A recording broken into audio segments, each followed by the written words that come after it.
अॼु जो विषय आहे सुर कल्याण। ही विषय तव्हांजे MDS यूनिवर्सिटी जे पाठ्यक्रम MA प्रीवियस सिंधी जे पेपर फर्स्ट में रखियल आहे। जीअं त तव्हां सभिनी खे मालूम आहे त शाह जो रसालो यानी कलाम विजद वारी हालत में चयल आहे।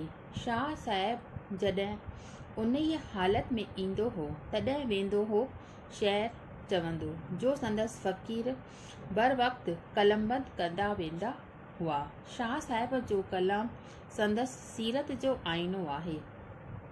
जिन गुणनि खे पंहिंजे कलाम में वाखाणियो अथई यानी उन्हनि जी साराह कई अथई तिन सभिनी जो मुजस्सिम हो, निवड़त ऐं निमाणीअ जी मूरत हो। शाह जे रसाले में जीअं तव्हांखे ख़बर आहे त कुल 30 सुर आहिनि। सुर कल्याण सुर पिणु उन्हनि 30 सुरनि मां हिकु आहे। हिन सुर में शाह साहिब फरमायो आहे त कल्याण माना सुख या शांती। ही सुर मन खे आनंद ॾींदड़ आहे। ही सुर संझा जो यानी शाम जे महिल ॻाइबो आहे। सुर कल्याण रिसाले में ईश्वर जी साराह सां शुरू थिए थो। शाह लतीफ़ पैगंबर साहिब अॻियां सिर थो निवाए ऐं खेसि हेकड़ाईअ जो संदेश ॾींदड़ थो मञे। हिन सुर में शाह साहिब पहिरीं वहदत मां कसरत वारो सूफ़ियानो राज़ सम्झाया आयो। वहदत मां कसरत ऐं कसरत मां वहदत यानी सर्ब हिक में समाया पिया आहिनि ऐं हिकु उहो परमात्मा सभिनी में समायो पियो आहे। जंहिं मूजिबि धणी परमात्मा या ईश्वर हिकु आहे। संदसि को सानी कान्हे माना उन जहिड़ो को ॿियो कोन्हे। ही समूरो ज़ाहिर जगत संदसि हेकड़ाईअ मां ई निकितल आहे। हू सूंहं जो सर आहे, पाण ई सुहिणियूं शयूं पैदा कंदड़ आहे ऐं पाण ई पंहिंजी सूंहं ते हैरान आहे। माना पाण ई सुहिणियूं शयूं पैदा करे थो ऐं पाण ई उन ते आश्चर्यचकित हैरान थी वञे थो। ही समूरो मांडाण माना चरखो संदसि मंडियल आहे, संदसि ई रिथियल आहे। हीअ सृष्टि हिकु महल आहे जंहिंखे सवें दरियूं आहिनि। दरीअ दरीअ मंझां संदसि दर्शन पियो थिए माना हिकु हिकु खिड़कीअ मां उन परमात्मा जो असांखे दीदार थिए थो। हिकु हिकु रूप में पाण समायल आहे। जेॾां निहारियां तेॾां साहिब साम्हूं आहे। संदसि शरीर त करोड़े आहिनि। ईश्वर जा आशिक साणसि हिकु थिया पिया आहिनि। आशिक यानी उनजा चाहींदड़ जेके आहिनि उन्हनि खां परमात्मा बि परे कान्हे। हू ऐं ईश्वर ॿई हिकु लॻा पिया आहिनि। हू सुन ई सुन में माना चुप ई चुप में रूहानी विलायत जा सैर पिया कनि। रूहानी विलायत यानी आध्यात्मिक ज्ञान जा आत्मा जा दर्शन पिया कनि। हू सूर्य ते सुरहा आहिनि माना उन्हनि खे जॾहिं सज़ा मिले थी सूर्य जी त उन ते बि हू सुरहा माना तमामु घणा ताज़ा तवाना नज़र में अचनि था ऐं चोॼ मां माना ख़ुशीअ मां सिर कुल्हनि था लाहे था ॾियनि माना पंहिंजो शरीर उन जे मथां कुर्बान करे था छॾनि। हिननि लाइ सूर्य सेज आहे ऐं मरण मुशाहिदो आहे। सूर्य खे हू सेज करे था सम्झनि ऐं मरण में हू मज़ो करे था सम्झनि। नींहं जो नालो गिनण आहे सीखुनि में मांस पचाइण। नींहं जो नालो माना परमात्मा जो नालो जॾहिं असां गिरंदासीं त उहो अहिड़ो ॾुखियो कमु आहे जीअं न कंहिं शीख ते मांस पचाइबो आहे अहिड़ो ॾुखियो नालो आहे। परमात्मा खे जॾहिं असां चङी तरह सां दृढ़ निश्चय सां यादि कंदा आहियूं तॾहिं असांखे लॻंदो त हू पिणु असांखे यादि करे रहियो आहे। यानी परमात्मा जो नालो गिनण आहे सीखियुनि में मांस पचाइण माना तमामु औखो कमु आहे। धणी बि जिन खे चाहे थो तिन खे कोठे कुए थो मतिलबु परमात्मा जिन खे पंहिंजो बणाए थो उन्हनि खे कोठे थो उन्हनि खे कुहे थो यानी पंहिंजो बणाइण जे लाइ उन्हनि खे तमामु घणा आज़ार ॾिए थो, कष्ट ॾिए थो। पर जंहिंखे पंहिंजो थो करे तंहिंखे ख़ूब खंजर थो हणे। परमात्मा जंहिंखे पंहिंजो थो बणाए उन्हनि खे ख़ूब तलवारूं खंजर थो हणे।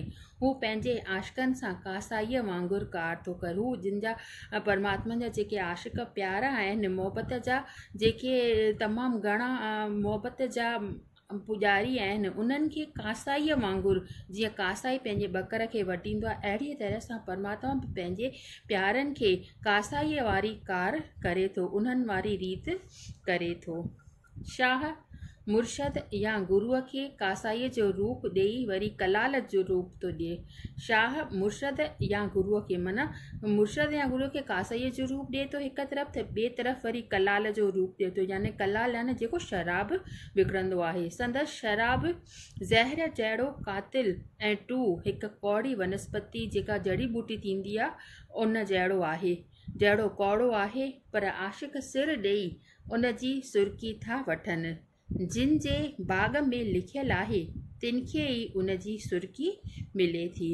शाह कामिल मुर्शद खे पूरन गुरुअ खे मैसर थो कोठे। कामिल जेको गुरु आहे जंहिंमें सभु गुण मौजूदु आहिनि उन्हनि खे मैसर करे थो छॾे, माना जेको सभु कुझु ॾिए असांखे मैसर करे ॾिए, माना सभु जेके परमात्मा जा पंहिंजा गुजा राज आहिनि उहो पंहिंजे सुठे आशिक़ खे मैसर करे ॾिए थो, उनखे ॾेई छॾे थो झोलीअ में। समूरी तमसील हीअ जेका आहे उपमा या दृष्टांत सचे साईं तोड़े रूहानी रहबर सां थो लॻे। उन ई परमात्मा जा गुण ॻाईंदे शाह साहिब ही सॼो सुर जेको आहे उहो कल्याण चयो आहे। ही दास्तान ही जेको संदसि सुर आहे सुर कल्याण टिनि दास्ताननि में विरहायल आहे।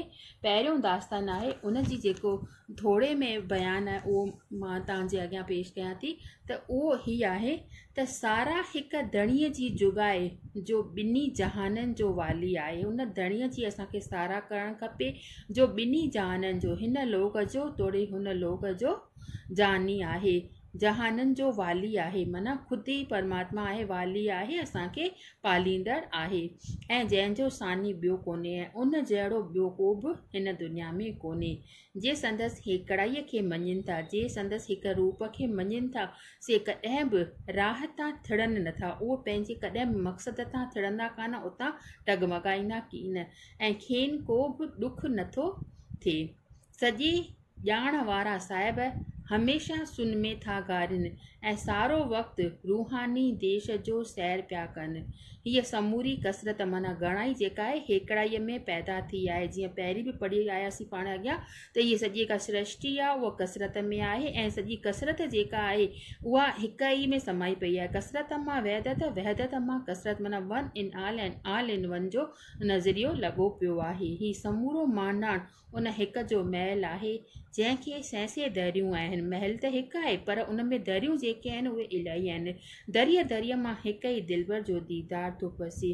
पाण सूंहं जो सर आहे ऐं पंहिंजे हुस्न ते पाण ई हैरान आहे। पाण ई सूंहं जो सिर आहे, माना सॼी सुंदरता पाण ई आहे, हुन ई पैदा कई आहे ऐं हुन ई जेको आहे हिन हुस्न ते पैदा करे उन ई हुस्न जो पाण पुॼारी बणिजी पियो आहे, हैरान बणिजी पियो आहे।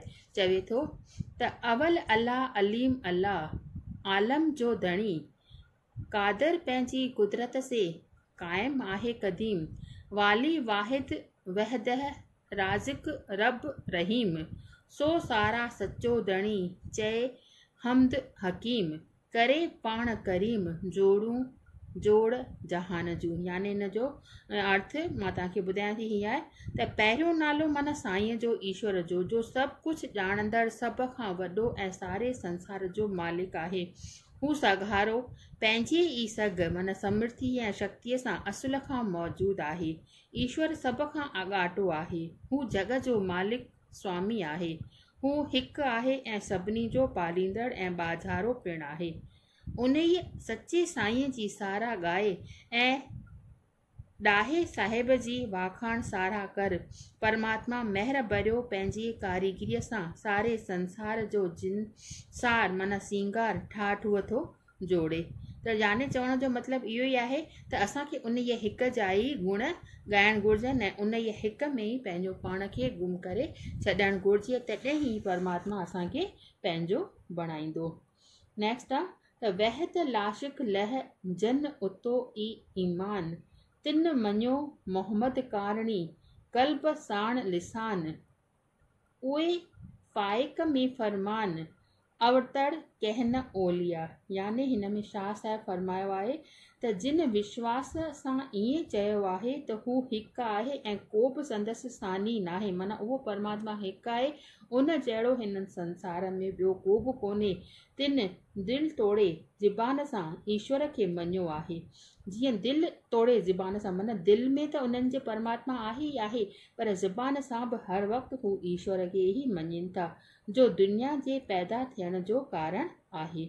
उहे वॾे मर्तबे माना मान प्रतिष्ठा वारा जे हमेशह धणीअ जे हुकुम में रहंदड़ आहिनि से कॾहिं बि उबते तड़ माना गुमराहीअ वारी राह ॾे कीन हीलजंदा। उन्हनि खे हमेशह हिकु ई पंहिंजो मक़सदु नज़र ईंदो ऐं होॾां जेॾां बि निहारींदा उन खे परमात्मा जो दर्शन थींदो। नेक्स्ट पाण सुभाणे कंदासीं।